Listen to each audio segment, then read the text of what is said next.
Hello guys, welcome back to my new blog. আজ হলো শনিবার, মানে স্যাটারডে। তো দেখি এখন স্যাটারডেতে আমি কি রান্না করছি দেখে নাও। তো আমি রান্না করছি ভাত, আলু সেদ্ধ, পটল সেদ্ধ, একটা খোসা শুদ্ধ দিয়েছি আর একটা দিয়েছি খোসা ছাড়া। এই মামের আজকে পেটে ব্যথা বলে রান্না করছে না, আমি করছি।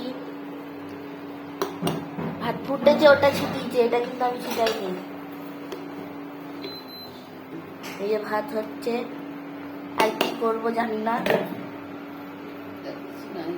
পটল সেদ্ধ তো আমি খাই না। ওই তুমি যাও, তুমি ক্রেডিট নিচ্ছে। ওই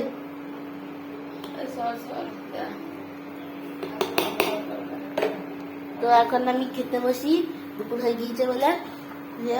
subscribe and follow my page and channel Sija's Vlogs and Foodie Siju. Bye bye.